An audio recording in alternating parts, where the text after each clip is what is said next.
George Kilpatrick, inspiration for the nation, celebrating people we feel good about. We got an old friend up in here. Sonita Surratt is the director of the Paul Robeson Performing Arts Company's new play called Comb Your Hair. Oh, you're going to look like a slave. Uh-oh. July 9th, 10th, and 11th, of course. It is going to be at the Community Folk Arts Center. And we're really excited about that. Sonita is no stranger to the theater. She has an impressive resume, received her MFA and her BA. Well, her BA from SUNY Geneseo. Tell me where your MFA is from. Syracuse University. Obviously. Thank you very much. Yeah. And this production, so Sonita's back in, you based in Chicago. And yes. This production, so they brought Sonita back in town as part of the production funded by the Black Equity and Excellence Fund from the Central New York Community Foundation, but no stranger to the performing arts. Did y'all know that Sonita and I once graced the stage? It's not about me, but we did do that. Which I do remind. Rainey's Black Bottom. That's right. I remind her daughter. She says, "I think you must have told me that once or twice." Her daughter Chayla. I remind her every now and again that we did do this play together, Ma Rainey, back in the day, which was the year 1991. Thank you. And I played the role of Toledo, but that was not about me. But I'm just saying. And it's interesting because I found pictures from that play where, Toledo has a role in that play. And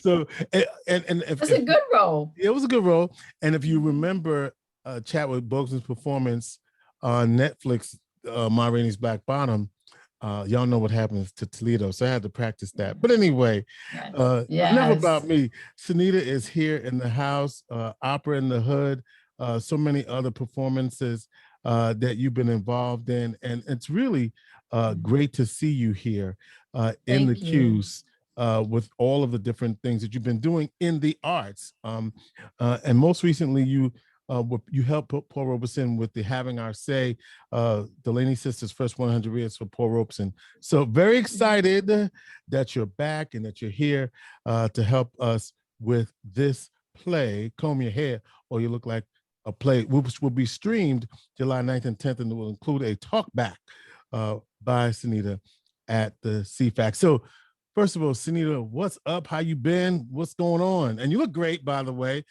Thank you. You know what I'm saying? Thank you. I'm just keeping it real, keeping it moving. I've been gone for 11 years. It doesn't seem like it's been so long, but really have had a lot of great opportunities in Chicago. And when I left here, I came back in 2010, the summer of 2010, and that's when I did with Paul Robeson, Having Our Say, the first 100 years about the Delaney sisters. So I had a lot of fun. Didn't know I was going to do that till I got in town. I was like, oh, I'm up. I won't do it. And all the pieces fell in place, and I had a chance to work with Karen Franklin King and Annette Adams Brown on that production, with the Paul Robeson Company. And so I got a call from Karen February 2021, and she said, "Can we bring you back?" And I said, "What's going on?" So she told me about the project. At that point, I was at Purdue University Theater Department, directing In the Blood by Suzanne Laurie Parks. So I said, "Karen, just give me a minute. I got to get my head straight and let me look at that script and, and get back to you." So, and I'm here. That's how that worked out. And I'm happy to be here. I'm very excited to be here. Paul Robeson Company is a part of my history too. When I first came here to Syracuse. Way back in the day, with Bill and Roy and Ned and Tony and, so I'm really happy, to be back here. And, my home company, at least my former home company in Chicago, um, the mission of that company is for, by, and about our culture. Mm-hmm. Stories for, by, and about us. So I know the significance and the importance of the Paul Robeson Company here in Syracuse. That, who is telling our stories, Right. you know? So I was like, yeah, Karen, we're gonna work it out. No matter what, we're gonna figure it out, and I'm gonna be there. And my family's here, so Doesn't hurt, right? Right. it doesn't hurt. It doesn't hurt. And So it's and going really well.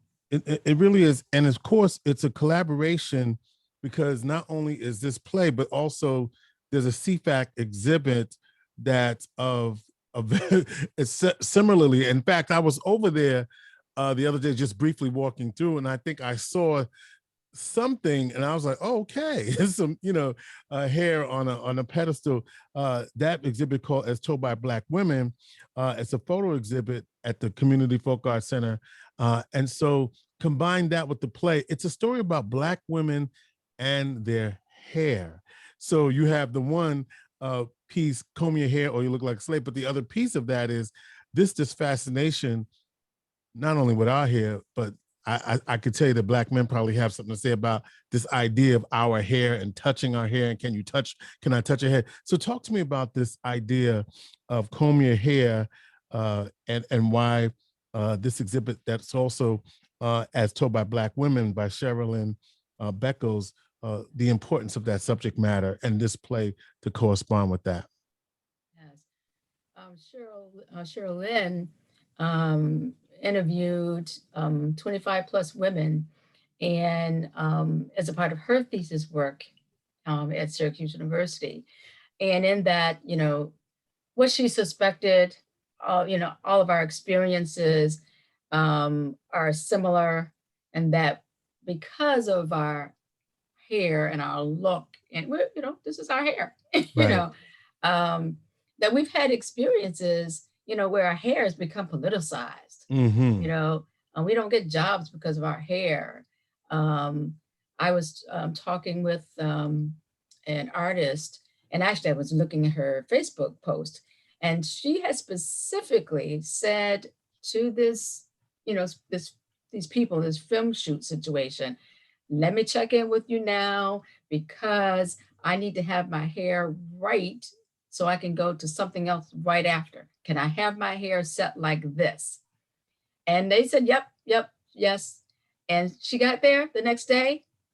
They asked her to change it. Right. Like you said, touching our hair.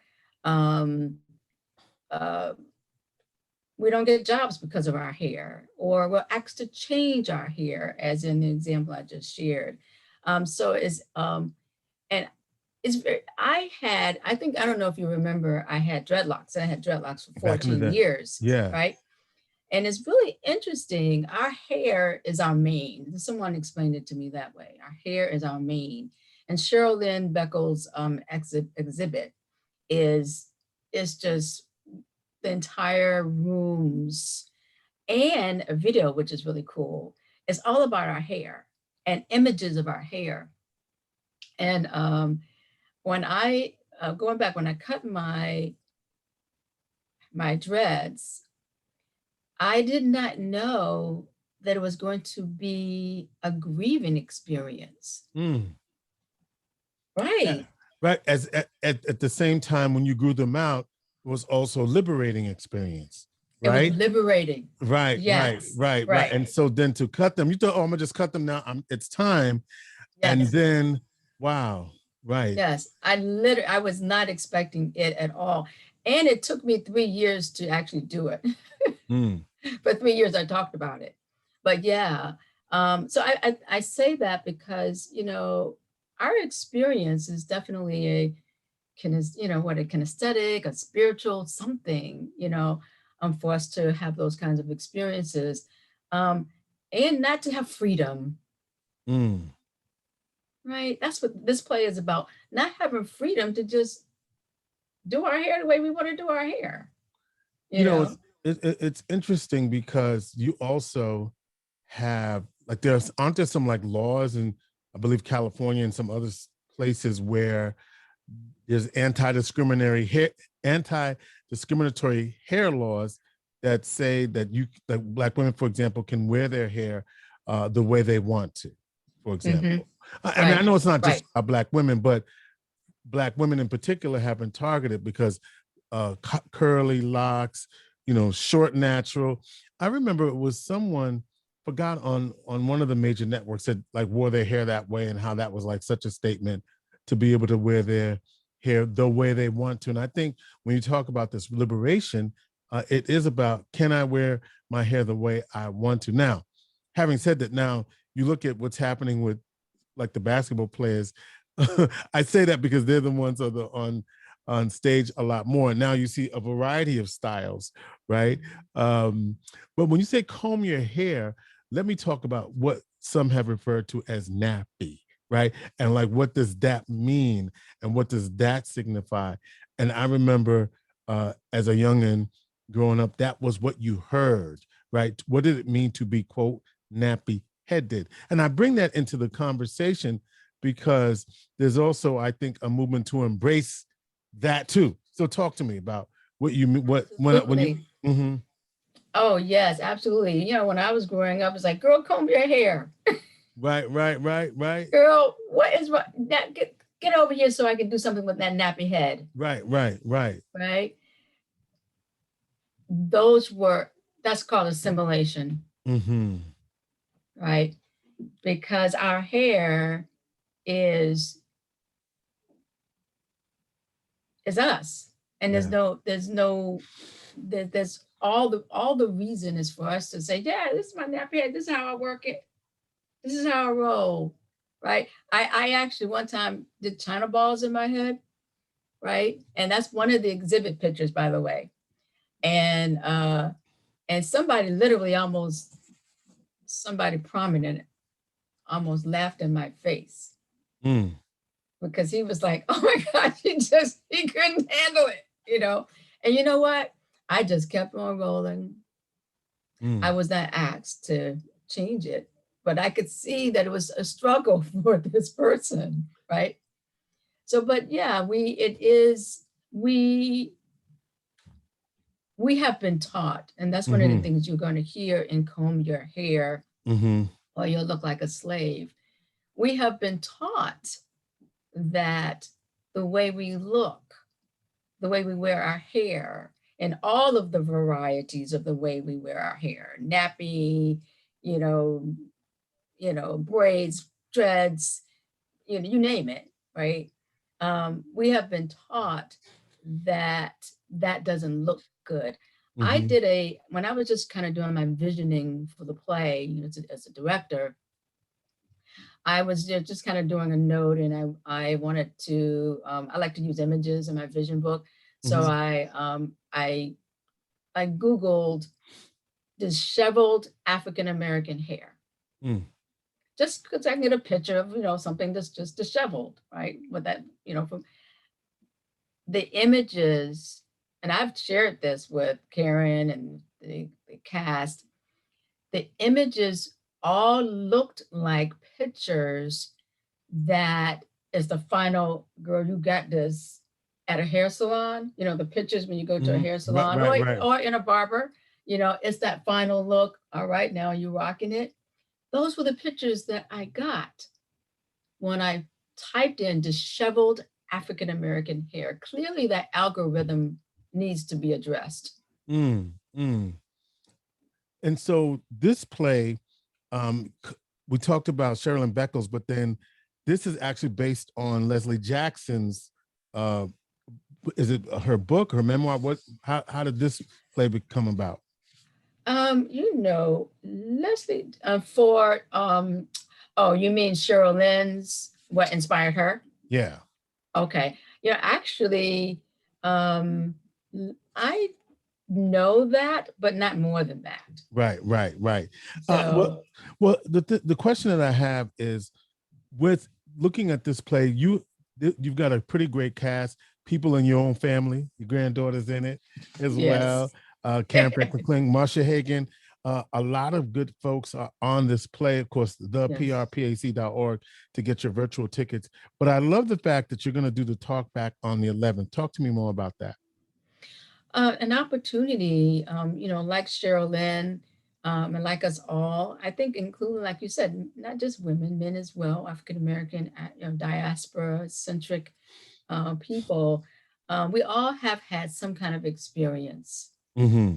and so that this story as a centerpiece gives us opportunity to come through and people to come online, and we get to talk about this, Mm-hmm. you know. Um, and it's because you don't know until you hear somebody else say it. Really? You had that Mm-hmm. experience? And guess what? When we all come together and start sharing these stories, as you know, then when we encounter it, we know what it is. So, Comb Your Hair, You'll Look Like a Slave, written by Lily Jackson, the summer production of the Paul Robeson Performing Arts Company. In some ways, our hair has become politicized, and you talked a little bit about this earlier, right? Yes. And when I think about our hair, or Black women's hair in particular, you got the from the Angela Davis, the fro, right? But at the same time, then you also have the period before Say It Loud, Black and I'm Proud, the 60s, when the Afro was more prominent. It was mostly wigs of the European standard, right? Where we were covering our head. Right now, today we do all kinds of things, right? We do what we want to do in terms of that look, right? Whether it's braids, whether it's whatever it is that we want to do. But in some ways, do we really feel like we have the freedom? Because there's also policing. We talk about politics, but there's also policing of our hair, where people feel like, well, if you're not doing it this way, if you're not doing it that way, then somehow you're letting the culture and the people down. Address that issue of, if I choose to wear a wig, if I choose to wear a lace front, whatever I choose to do, why I can't be free to do whatever it is that I want to do. Or you look like a slave. Mm-hmm. That's where it all comes from. Mm-hmm. All of, and that conversation within the community, right? Like you just said, it's like, nappy. Your hair is nappy. You need to hot curl it. You need to hot comb it. Put some lye in it. Straighten it out, right? Because we have been taught to perceive our own selves as that it isn't good. We have to look like, straight hair, all of the options, which I think is just amazingly wonderful, all the options and things we can do with our hair, we have learned is not right. It is not beautiful. It is not beautiful. And then that, of course, extends to our sense of self-esteem. Right. I want to tell you what my granddaughter said for one of the scenes, which you'll see. Right. There's a whole moment with these two white dolls, and they got this whole moment going on. She actually took the two girls, young girls are in the play. They brought their toys. And one of them, Naya, she bought her sister's baby doll, Barbies. Right. And Sophia bought her LOLs and also bought, of the LOL she bought, one was a black doll. And I said, well, Sophia, we can't have, her in this scene because it's not about her, And Sophia said, she told me she wanted to come. Okay. All right. She said, no, Mom, no, Grandma. She told me she had to come. She had to be here. And I was like, wow, poignant.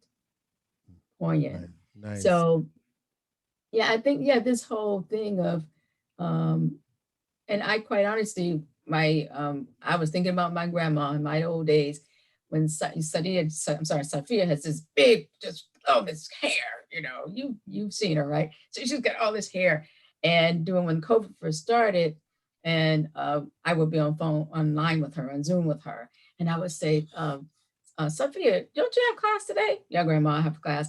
I said, well, girl, what you doing with your hair? Grandma, it's fine. I was like, girl, you need to do something with that hair. And then I was like, this is 2021, Sonita.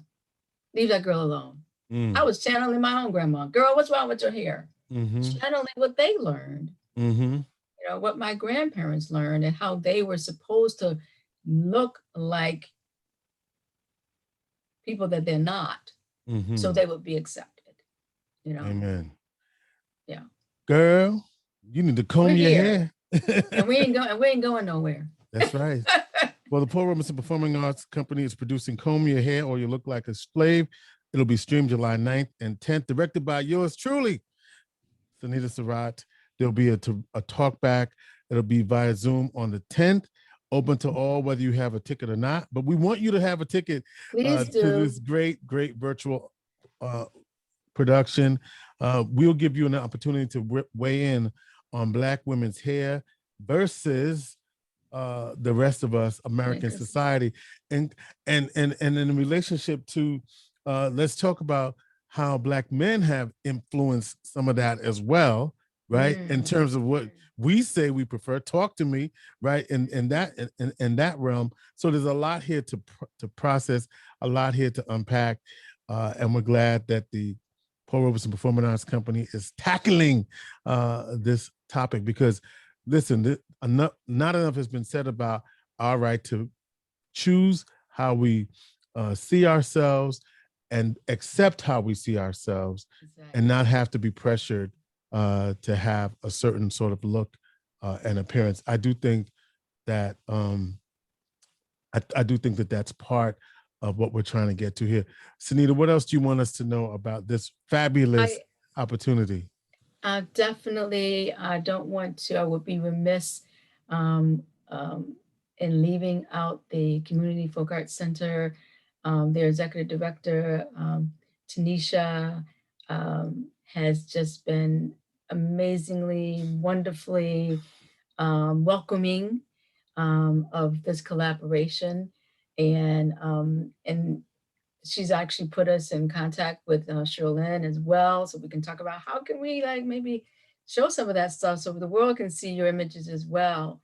So definitely this, I said to them yesterday in a little chat with Tanisha, I said, the ancestors have brought us together. This is no coincidence. The ancestors has brought us together. We're very excited. You already talked about Marsha, Sophia. My daughter is also one of the cast members. Naya, who is the granddaughter of Jackie Warren Moore. Yes. And she's with us, and they're just delightful. I'm always asking them, what should I do? What should I say? Because they're teaching us always. They're always teaching us. Vanessa Johnson also part of this, but what I love is the theatrical legacy that we're nurturing and that we're developing in this community, because oftentimes we don't have the opportunity to witness that. So when you talk about the ancestors, we're also talking about the tradition of passing down and building legacy. And I do think that we want to honor and give some voice and some truth to that happening as well. Get your tickets, though, prpac.org, and you get to talk to Sonita and some other folk on the 10th virtual Zoom conversation as well. Look for this wonderful opportunity. It's going to be streamed on July 9th and 10th. Comb your hair or you'll look like a slave. The Paul Robeson Performing Arts Company. And our guest, the beautiful director, Sonita Surratt. Sonita, so good to see you and chat with you. And like, if that was 1991, would that be 30 years ago? Would that be that? No, 40. Oh, wow. Let's not do the math. Okay. 30 years ago, Sonita. Wow. Down at the Metropolitan School of the Arts. Now that's a blast. Yeah. Metropolitan with Len Pennell. Yes. All right. Inspiration for the Nation. Don't forget the prpac.org. The virtual tickets are on sale now. Get them, and we will have a great time talking about our hair, y'all. Sonita, it goes so good to see you and talk Thank to you. you. You too. Thank you so much. Inspiration for the nation.